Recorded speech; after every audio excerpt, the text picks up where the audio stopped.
제가 예전에 군대 생활을 오사단에서 했었는데 거기 경내 구호가 좀 독특했습니다. 보통은 이제 육군 같은 경우는 단결, 지금은 어떻게 하는지 모르겠지만 보통은 단결 아니면 충성인데 제가 있던 오사단은 단결 하면 된다였습니다. 제가 알기로는 오사단이 있는 그 경기도 연천 쪽에 있는데요, 전곡이랑 그쪽에 한탄강이 흐르는데 예전에 그 한탄강이 홍수로 범람해서 오사단 지역에 쑥대밭이 이제 된 적이 있었다고 합니다. 이게 정말 복구가 될까 할 정도의 그런 난리가 났었는데 정확하지는 않지만 그걸 복구하면서부터 경내 구호에 이제 하면 된다를 붙였는지 아니면 복구하고 나서 하면 된다 뭐를 붙였는지는 잘 모르지만 아무튼 그 힘든 역경을 이겨냈다고 해서 그때부터 구호에 단결하면 된다 이렇게 했다고 합니다. 근데 저는 그 구호대로 되는 것을 직접 이제 경험한 적이 있습니다. 제가 사단 훈련소에서 논산이 아니라 이제 오사단 훈련소에서 훈련을 받았었는데 그때 이제 훈련소 주위로 작은 강이 흐르고 있었습니다. 근데 이제 퇴소식 며칠 전에 비가 너무 많이 와가지고 유일하게 훈련소로 들어오는 그 다리가 하나 있었는데 차가 왔다 갔다 할 수 있는 다리인데 물살에 쓸려 날아가 버렸습니다. 이제 콘크리트로 만든 다리였는데 비가 얼마나 많이 왔고 또 물의 힘이 얼마나 센지 그 다리가 이렇게 끊어져가지고 이렇게 막 돌면서 갔던 그게 제가 근무수고 있었는데 그게 생생히 기억이 납니다. 그때 막 범람한다고 막 새벽에 막 자고 있는 사람들 깨워가지고 높은 곳으로 막 대피시켰던 이런 기억이 있습니다. 그 다리가 사라지고 훈련소로 들어오는 길이 없으니까 이제 퇴소식을 하네 못하네 그랬습니다. 왜냐하면 그때는 막 지금은 잘 모르겠는데 군대를 그때는 퇴소식 때문에 이제 부모님들이 면회 가서 이제 면회를 오고 이제 거기서 뭐 식사도 하고 몇 시간 동안 만나고 그랬죠. 그리고 또 그 당시에는 포상휴가도 있었습니다. 훈련도 끝나면 포상휴가도 있었는데 물론 저도 그 휴가자 중 한 명이었습니다. 10%만 갈 수 있습니다. 이게 퇴소식을 못하면은 이제 휴가가 어떻게 될지 이제 모르는 그런 상황인 거죠. 비가 그치고 근데 바로 이제 공병대가 투입되었습니다. 그리고 퇴소식까지는 뭐 이틀인가밖에 남지 않는 상황이었어요. 근데 하면 된다. 이 구호에 걸맞게 정말 자동차가 오갈 수 있는 다리를 이틀 만에 만들어서 무사히 퇴소식을 했고 저도 부모님 차를 타고 이제 휴가를 나올 수 있었습니다. 여러분들은 하면 된다라는 말을 들으면 어떤 생각이 드십니까? 이 말에서 반드시 그 일을 이루겠다는 굳은 의지를 느낄 수도 있겠고 아니면 무모함을 느낄 수도 있을 겁니다. 혹 직장 상사의 좌우명이 하면 된다라면 함께 일하는 부하 직원들은 무엇이든지 할 수 있다는 그런 의욕에 불타오를 수도 있겠고 아니면 무모하고 또 무리한 요구에 굉장히 피곤할 수도 있을 겁니다. 제가 생각하기에 이런 표현을 말하는 사람들도 문자적으로 무엇이든지 하면 된다고 생각해서 그렇게 산다기보다는 해보지 않고 무조건 안 된다고만 생각해서 아무것도 시작하지 않으려는 이제 삶의 방식을 경계해서 하는 걸 겁니다. 또한 해도 안 되는 것이면 어쩔 수 없겠지만 소심함과 게으름 때문에 무조건 안 된다고만 말하고 아무것도 시작하지 않으려고 하는 사람에게 분명히 될 수 있다고 설득하는 것보다는 하면 된다 이렇게 명령하고 강요하는 것이 사람을 움직이게 만드는 그런 동력이 또 될 수도 있을 겁니다. 요즘 저희 아들이 살이 좀 포동포동 올라와 가지고 제 아내가 저한테 데리고 나가서 이제 운동 좀 시키라고 합니다. 그럼 저는 안 된다고 그러죠.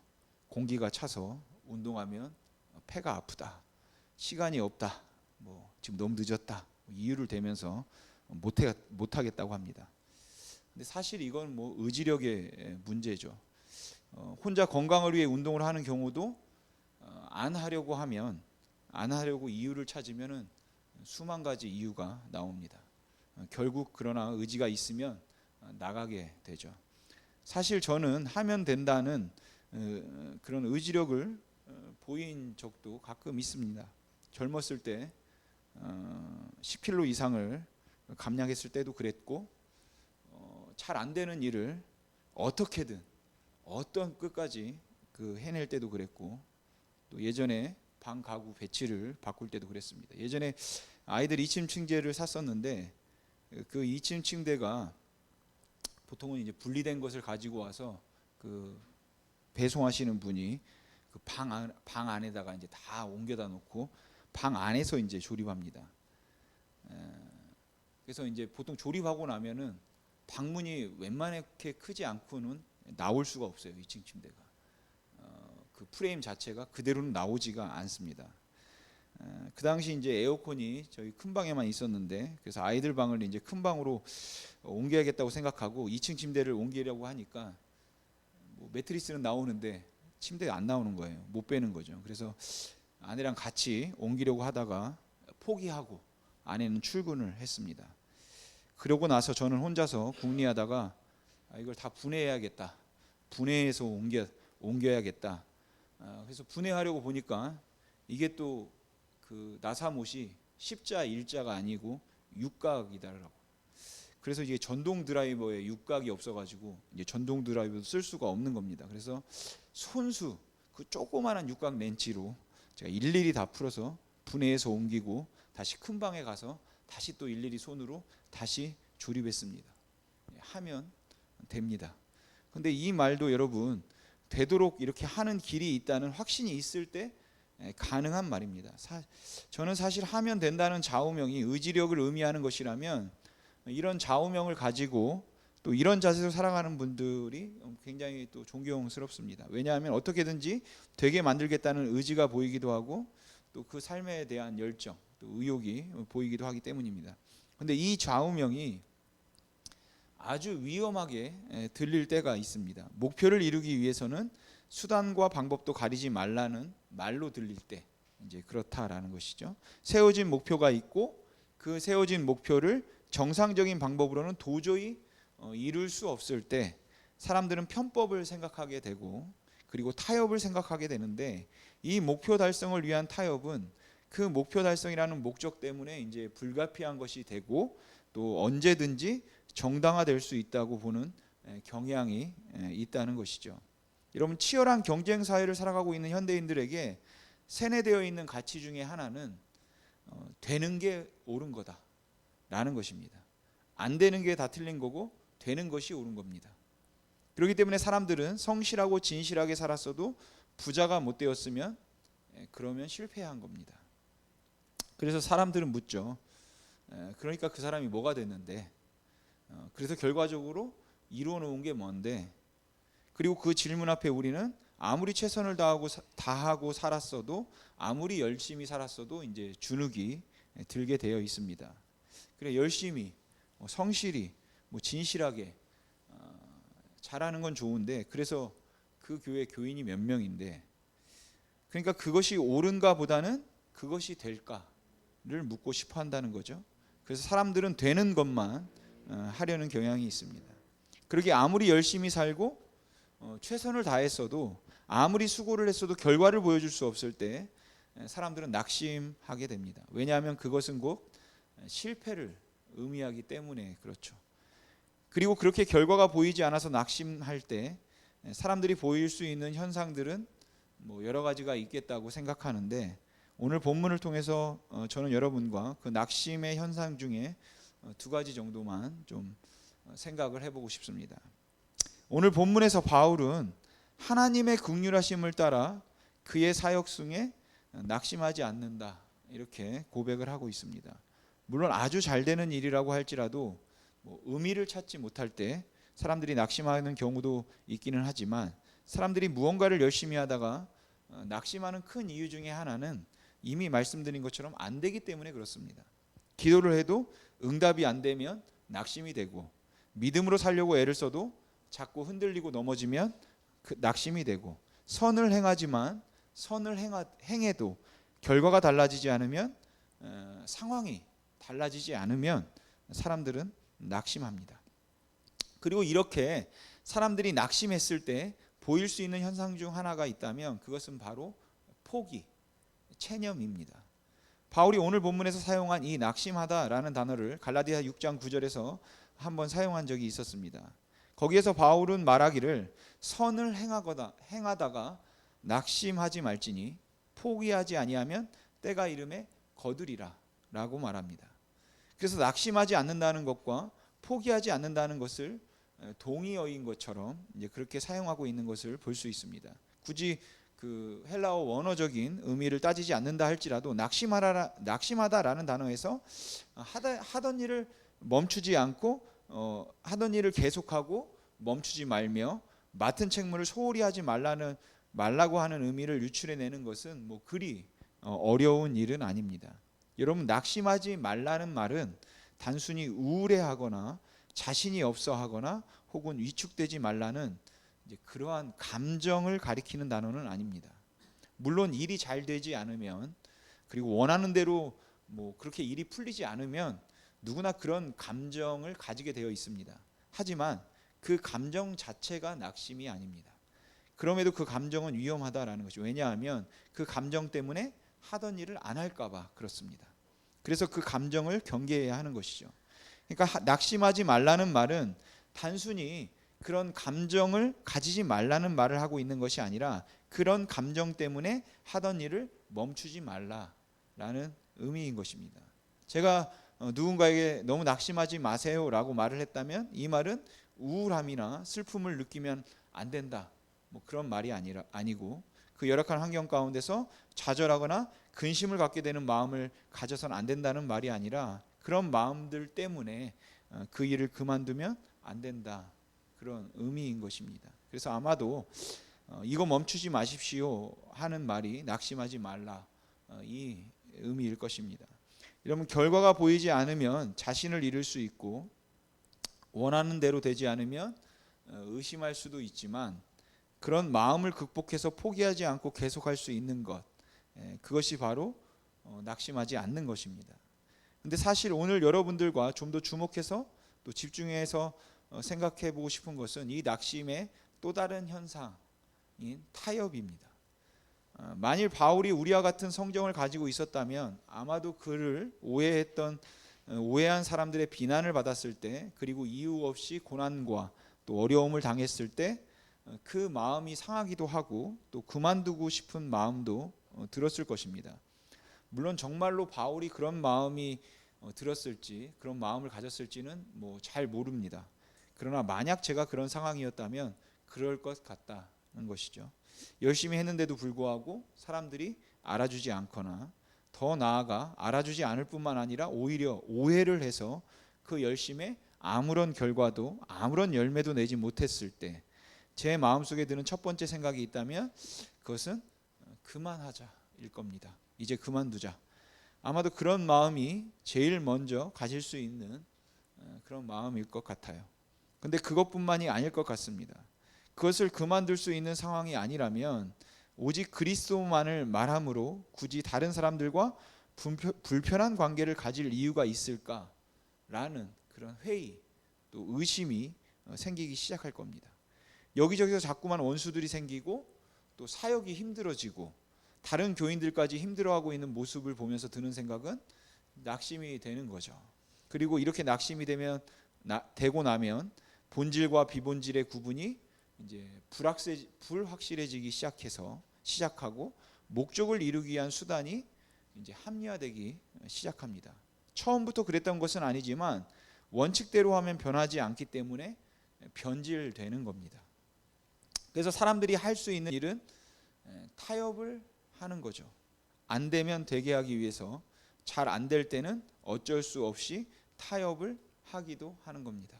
예를 들면 설교의 목적이 무엇이냐고 말하면 설교의 목적은 사람을 움직이는 것이다 라고 일반적으로 이야기합니다.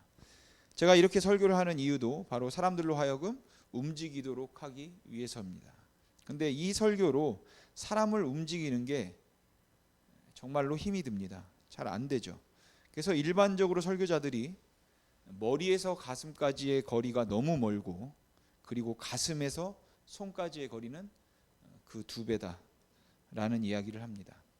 아무리 열심히 설교를 해도, 그리고 아무리 사람들의 마음속에 감동이 있었어도 사람들은 움직이지 않습니다. 설교를 통해서 머리에서 가슴까지 오게 하는 것도 쉬운 일이 아니지만 그 가슴까지 와서 마음에 감동이 느껴지고 또한 그 안에 기쁨이 생긴다 하더라도 그게 손끝으로 발끝으로 또 영향력이 나가서 움직이는 사람들은 거의 없다는 것이죠.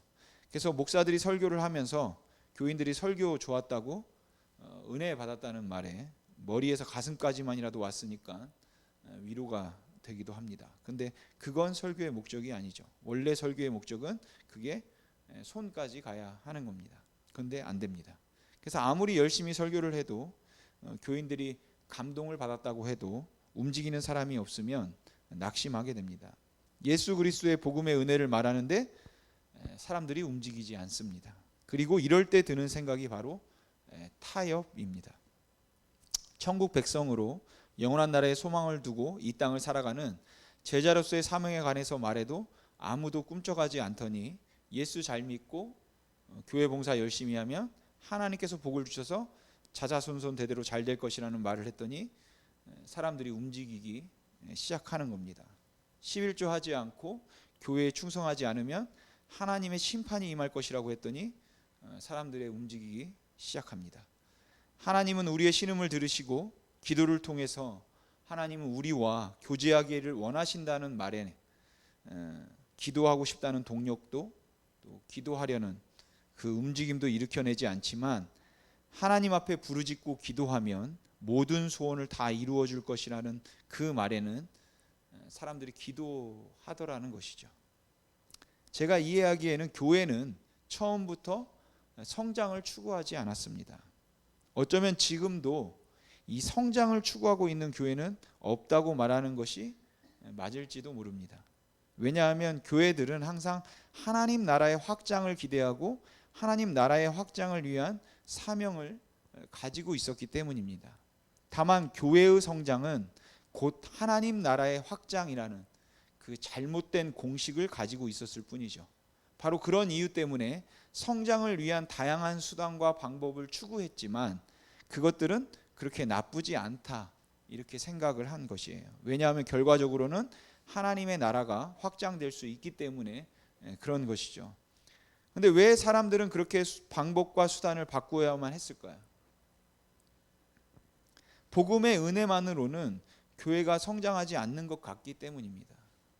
은혜에 대한 자발적인 반응에 대한 기대는 사실 많은 사람들을 움직일 수 없기 때문에 그것이 경쟁이든 그것이 회유든 그것이 협박이든 자극이 필요했기 때문에 그렇습니다. 왜냐하면 아무튼 사람들이 움직여야 하나님의 나라가 확장이 되니까요. 그래서 사람들을 움직이도록 하기 위해서 예수 잘 믿으면 복 받는 이야기도 해야 했고 또한 하나님께서는 우리의 모든 기도를 들어주신다고 그 기도가 지극히 이기적이어서 나만 잘 되고 다른 사람들은 망하는 것이라도 그런 기도조차도 감히 하나님 앞에 할 수 있게 만들었다는 것이죠.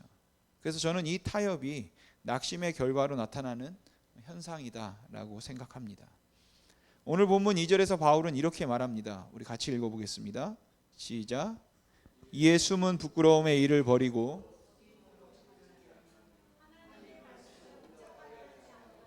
오직 진리를 나타내므로 하나님 앞에서 각 사람의 양심에 대하여 스스로 추천하노라. 아멘.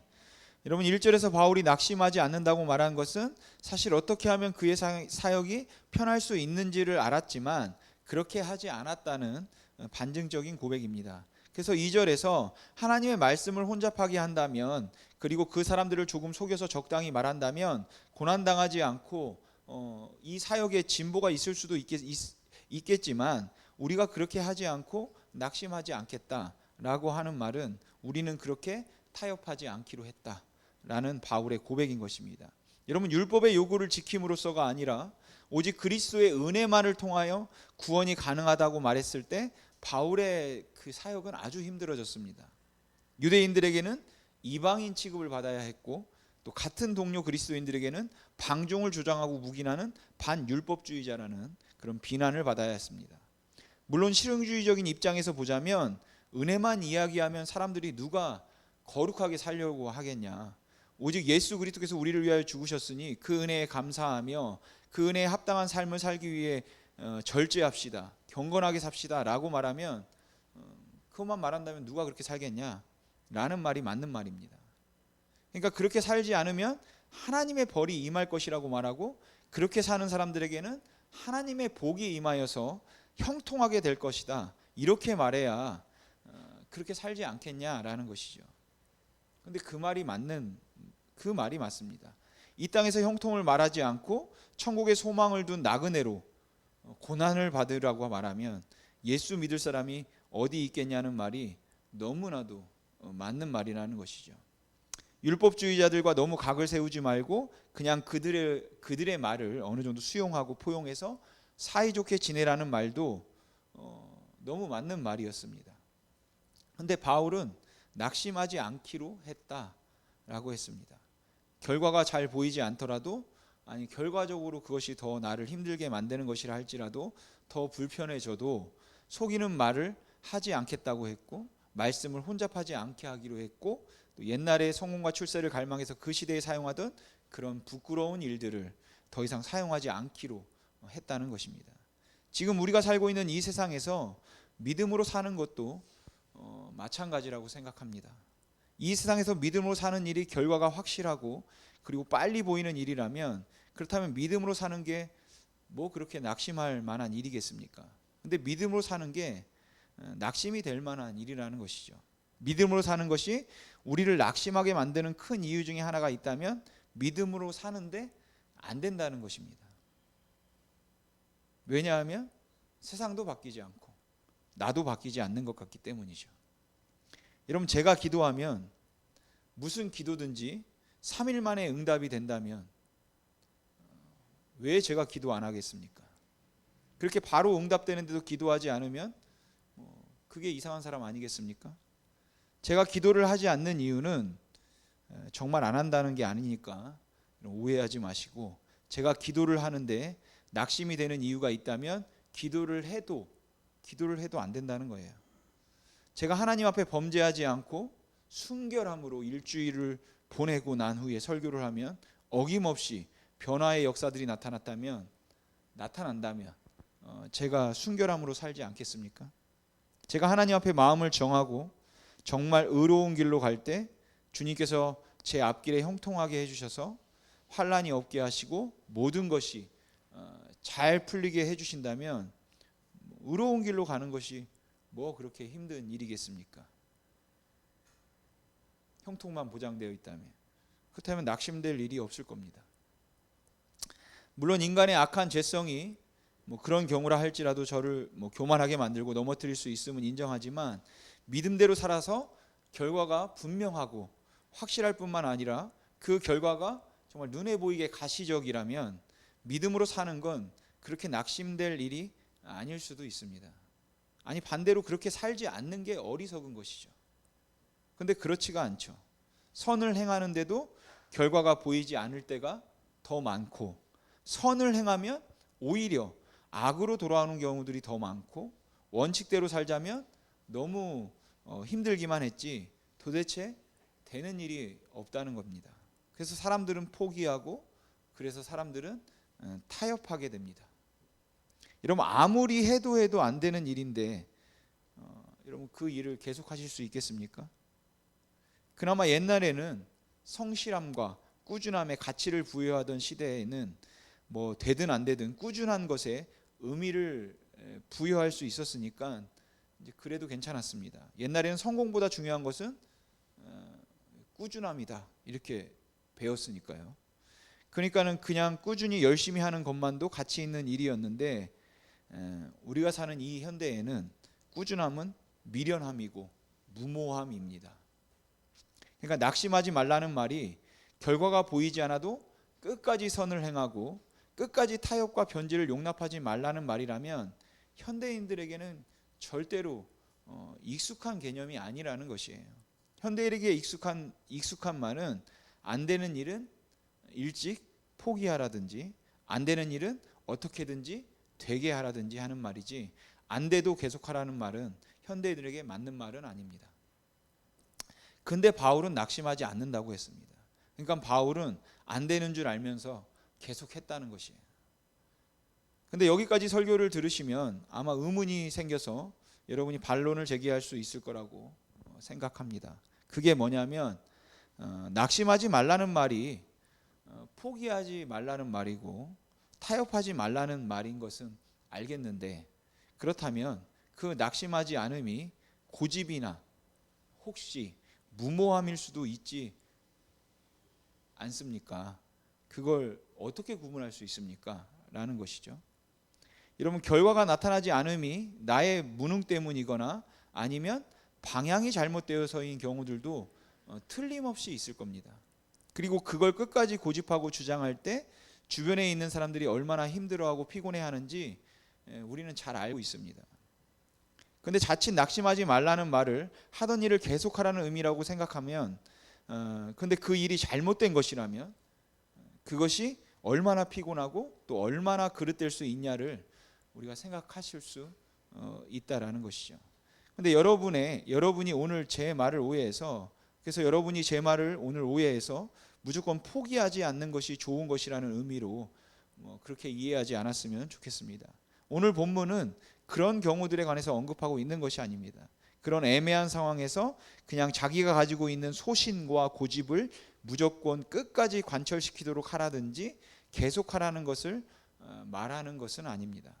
그러니까 저는 무조건 꾸준함이 최고의 미덕이라는 말씀을 드리는 것도 아니고, 사람이 한 우물을 파야 결과를 볼 수 있다는 그런 말씀을 드리는 것도 아닙니다.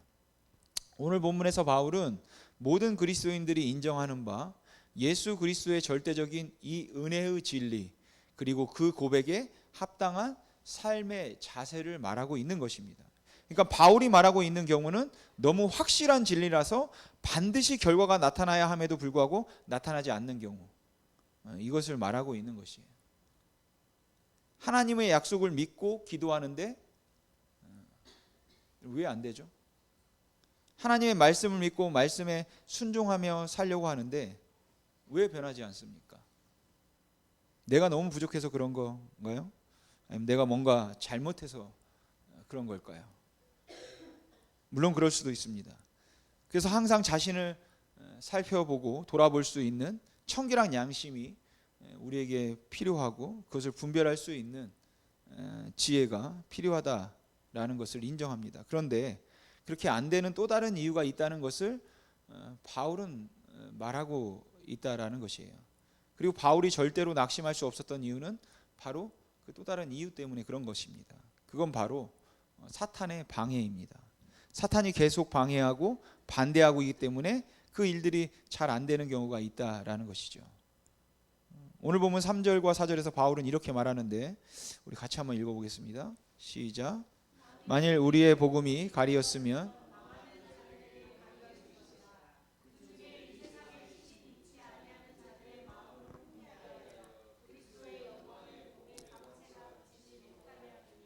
그리스도는 하나님의 형상이니라. 아멘.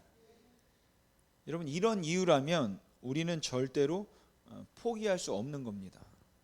사람들이 믿지 않는 이유가 사탄이 그들의 마음을 혼미하게 하여서 복음을 가리우고 있기 때문이라면 우리는 성령의 은혜에 의지하여서 낙심하지 말고 복음을 전해야지, 그 사람의 마음을 얻기 위해서 다른 복음을 전하거나 아니면 그 사람의 마음을 얻을 수 없다고 복음을 전하는 일을 포기할 수 없다는 것이에요.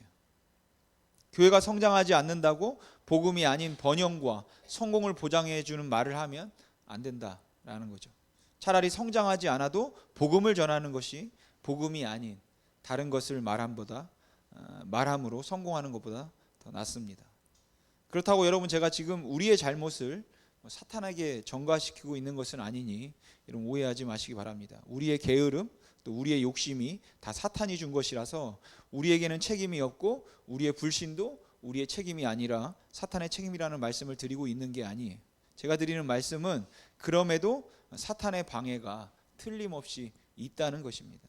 그런데 그 사탄의 방해의 목적이 결국 우리로 하여금 그만두게 하고 타협하도록 하는 것이라면, 그렇다면 우리는 낙심할 수 없다는 것입니다. 결과가 잘 보이지 않지만 전도를 그만둘 수 없는 이유도, 아무리 기도를 해도 응답이 되지 않지만 그래도 기도를 멈출 수 없는 이유도 마치 강력한 용수철처럼 주일 예배만 지나면 어김없이 제자리로 돌아가는 우리가 예배를 멈출 수 없는 이유도, 너무 인간적이고 세속적이라서 어김없이 상처를 받으면서도 이 교회 공동체를 포기할 수 없는 이유도 바로 거기에 있는 겁니다. 왜냐하면 그것을 못하게 만들려는 사탄의 의도적인 방해가 있기 때문에 그렇습니다. 물론 우리는 언제까지 계속해야 하는지, 언제 멈춰야 하는지 알 수 없는 실제적인 문제들이 허다하게 있음을 인정합니다. 바울은 단순히 무슨 일이든지 한 번 시작하면 끝까지 해야 된다, 남이 뭐라고 하든지 귀를 막고 그냥 내 갈 길을 가라, 이런 이야기를 하고 있는 게 아닙니다. 바울이 하고 싶었던 말은 진심으로 모든 경우에 우리가 사탄이 원하는 것이 아니라 하나님이 원하시는 것을 하고 싶다는 그 열정과 그 마음, 그것을 이야기하고 있는 거예요. 그래서 그는 예수 그리스도의 복음을 전하는 일이 하나님이 원하시는 일이라는 확신이 있기 때문에 열매가 없고 환난이 있었고 고난이 있을지라도, 결과가 즉각적으로 그의 눈앞에 보이지 않았을지라도 이 복음을 전하는 것을 다른 것과, 또 이 복음을 다른 것과 타협할 수 없었다라는 것입니다. 그리고 바울은 말하기를 이 복음의 능력이 있어서 내가 이 복음을 순수하게 전하는데도 방해가 있고 핍박이 있고 환난이 있는 것은 사탄이 그 마음을 혼미하게 했기 때문에 그런 것이다 라고 하는 거죠. 이것은 자기의 게으름을 합리화시키고 있는 말도 아니고, 자기가 하는 말은 그냥 무조건 옳다는 것을 합리화시키기 위해 하는 말이 아니라, 이 말을 하고 있는 바울의 의도는 5절과 6절에서 바울이 말하는 것처럼 그가 궁극적으로 원하고 있는 것은 나는 하나님이 원하시는 일을 하고 싶지, 사탄이 기뻐하는 일을 하고 싶지 않다, 이 말을 하는 것입니다. 그래서 사탄이 원하는 대로 사탄이 그것을 그만두게 하고 타협하게 하기 위한 것이라면 나는 말씀을 혼잡하게 하지 아니하고 속임을 쓰지 않겠다 말하고 있는 것입니다. 여러분, 사탄의 원함을 따라서가 아니라 하나님의 원하심을 따라서 행하기를 원하기 때문에 주님이 부르시는 그날까지 포기할 수도 타협할 수도 없는 일이 우리 쉼이 있는 교회에는 있었으면 좋겠습니다. 하나님께서 기뻐하시는 일을 하고 사탄이 원하는 일을 하지 않겠다는 그 간절한 열망 때문에 주님이 부르시는 그날까지 너무 답답하고 또 결과가 보이지 않는 거듭되는 반복에 또 너무 힘들고 지치기도 하지만 그래도 포기할 수 없는 일이 저와 여러분들에게 있었으면 좋겠습니다. 여러분, 바울은 오직 그리스도의 복음을 전하면은, 내가 이 예수 그리스도의 풍성한 영광을 드러내고자 하면은 나는 말씀을 혼잡하게 하지도 속이는 일을 하지도 숨은 부끄러움의 일을 하지도 않겠다고 다짐하고 결심하고, 그래서 그 일을 통해서 사탄이 기뻐하는 일이 아니라 하나님이 기뻐하시는 일을 하고 싶다는 그 간절한 열망을 오늘 본문에서 표현하고 고백하고 있다라는 것이에요. 마찬가지로 저와 여러분의 삶 가운데서 그것이 기도이든, 그것이 하나님의 말씀을 붙들고 사는 것이든, 아니면 그것이 예배이거나 또 공동체이든, 저와 여러분의 마음속에 이것은 주님이 기뻐하시는 일이라는 확신이 있다면 비록 결과가 잘 보이지 않아도 난 끝까지 할 것이며 포기하지 않을 것이며, 또한 결과에 따라서 내가 움직이기보다는 하나님의 기뻐하심을 따라서 움직이겠다는 그 마음의 결단이 저와 여러분에게 필요할 줄로 믿습니다. 여러분, 많은 사람들이 선을 시작하고 선하게 살다가 낙심하는 가장 큰 이유 중에 하나는 결과가 보이지 않을 때입니다. 그런데 결과가 보이지 않아도 옳은 일이라면, 주님이 기뻐하시는 일이라면, 하나님의 원하심이라면 그 일은 해야 하는 일입니다. 그리고 그 길이 우리가 가야 할 길이다라는 것을 잊지 마시고 살아가시기를 주님의 이름으로 소망합니다. 기도하겠습니다.